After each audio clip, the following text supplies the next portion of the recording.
कभी अपने आप से बात करते हुए यह ख्याल आया है कि आप खुद को ही नीचा दिखा रहे हैं, या यह कि आप ऐसा सोच रहे हैं कि यह काम तो मुझसे होगा ही नहीं। जी हाँ, कई बार हम खुद से ही ऐसी बातें कर लेते हैं जो हमें अंदर ही अंदर कमजोर बना देती हैं। जैसे यह काम तो मुझसे होगा ही नहीं, या मैं हमेशा गलतियां ही करता हूं। यह सब बातें अपने आप से नकारात्मक रूप से बात करना है। यह सुनने में भले ही छोटी बात लगे, लेकिन यह अंदर ही अंदर हमें बहुत कुतरती है। यह नकारात्मक आत्मचिंतन है और इसका हमारे मन पर बहुत बुरा असर पड़ता है। इस नकारात्मक आत्मचिंतन के दौरान मन में कई तरह के भाव आते हैं।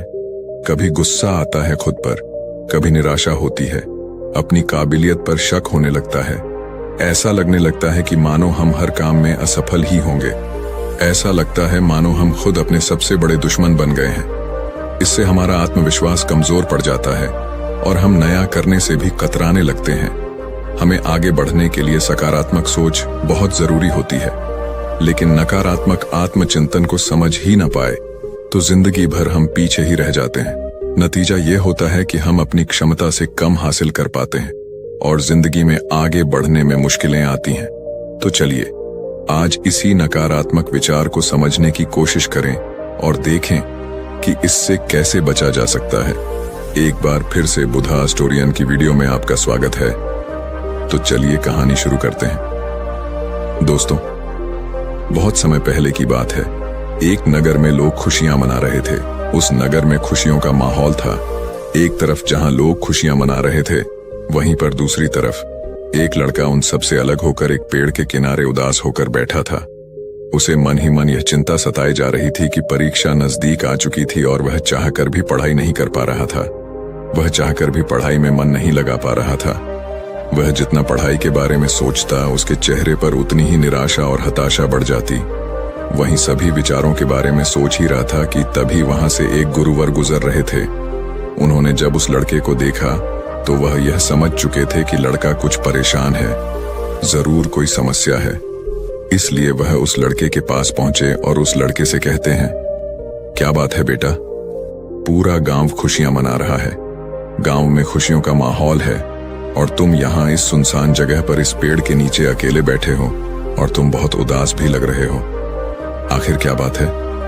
उन गुरुवर की यह बात सुनकर उस लड़के ने जबरदस्ती अपने चेहरे पर मुस्कान लाने की कोशिश की, लेकिन मन में चिंता भरी होने के कारण वह मुस्कुरा ना सका। इस पर गुरुवर एक बार फिर उस लड़के से कहते हैं, क्या बात है बेटा? तुम इतनी गंभीर मुद्रा क्यों बनाए हुए हो? आखिर क्या समस्या है? तुम मुझसे बता सकते हो? इस पर वह लड़का उन गुरुवर से कहता है, हे गुरुवर, मेरी परीक्षा बहुत नजदीक आ चुकी है और मैं चाहकर भी पढ़ाई नहीं कर पा रहा। पढ़ाई में मेरा मन ही नहीं लग रहा। इस पर वह गुरुवर उस लड़के से कहते हैं, परंतु क्यों?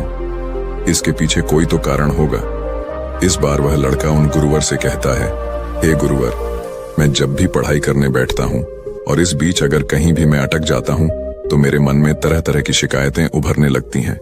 चिंता मुझे परेशान करने लगती है और एक के बाद एक नकारात्मक विचार मेरे मन में उमड़ते ही चले जाते हैं और उसके बाद मेरा पढ़ने में तनिक भी मन नहीं लगता।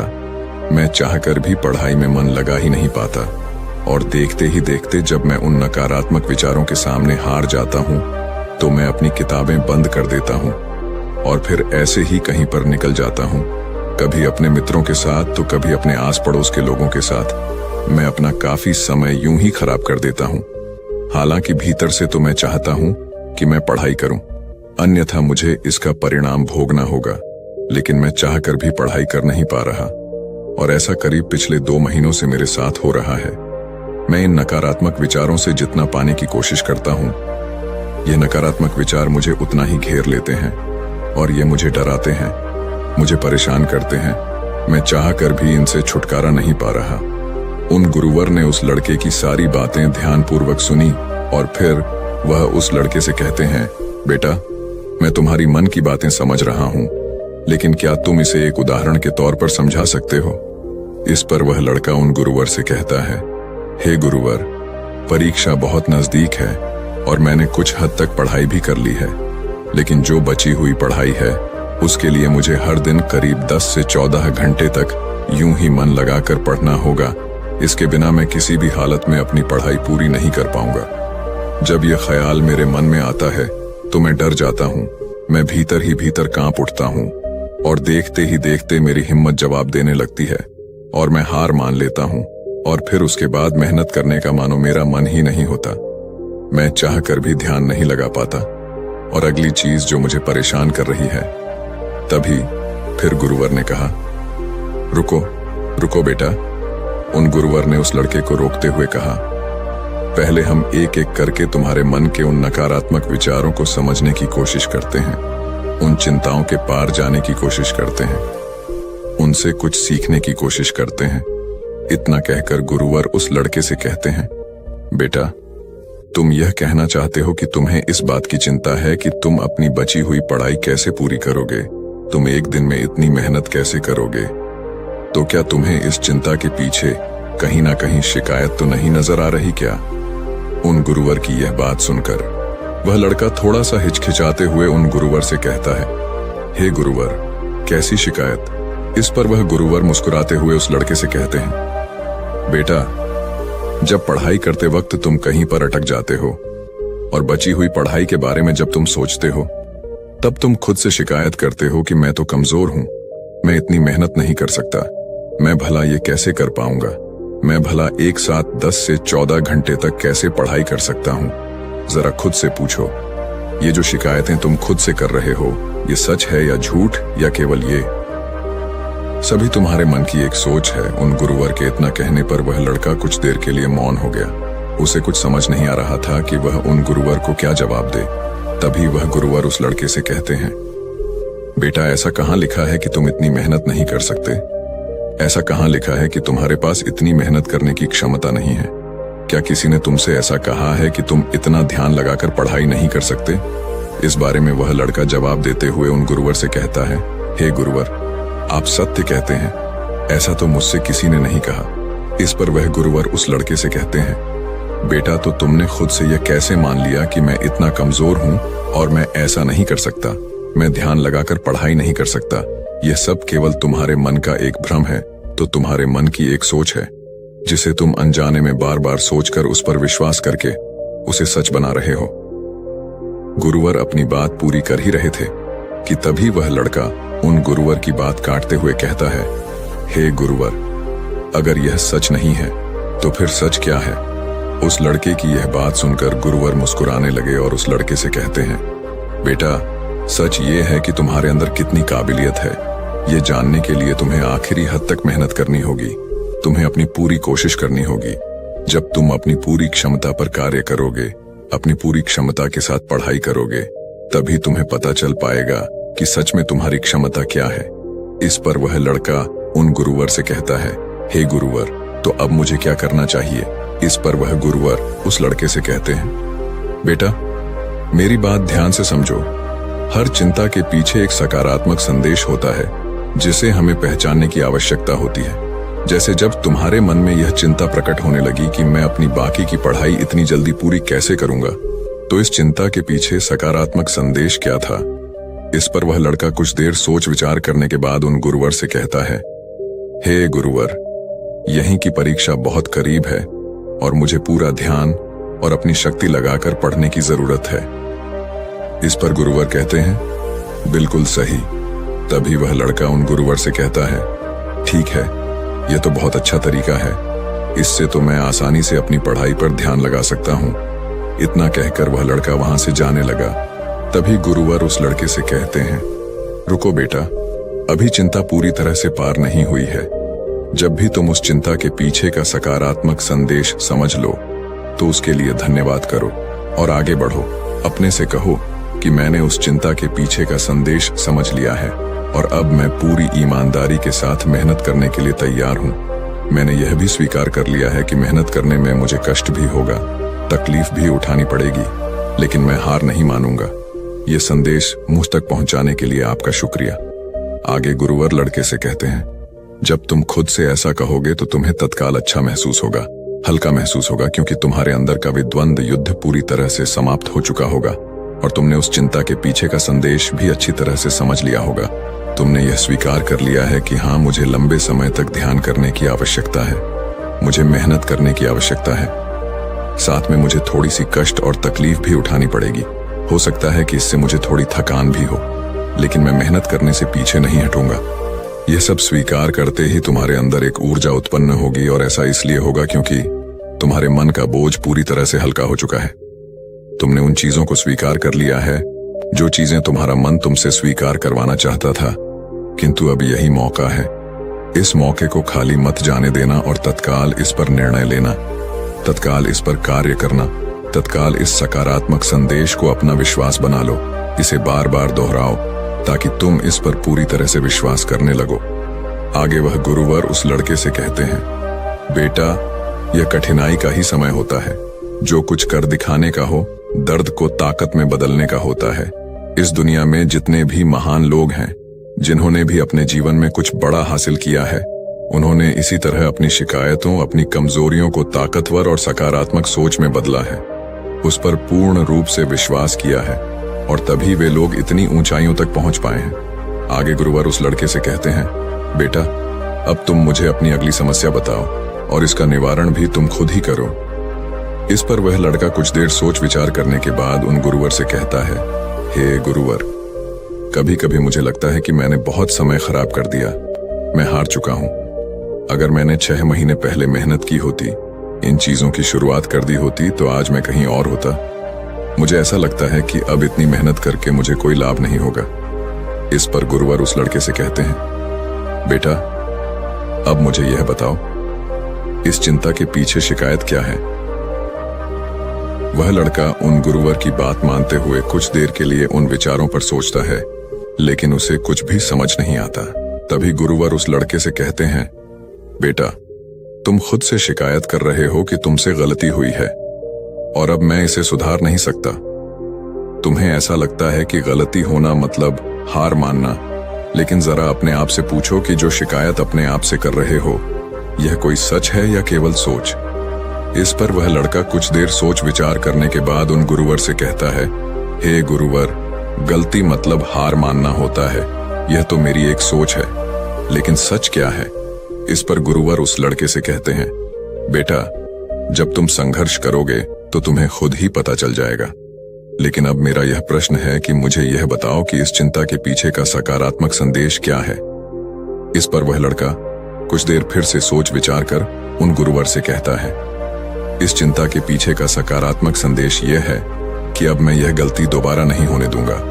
मैं अपने जीवन में ऐसी स्थिति कभी दोबारा आने ही नहीं दूंगा जहां मेरी तैयारियां कम पड़ जाएं और मैं हार मान बैठूं।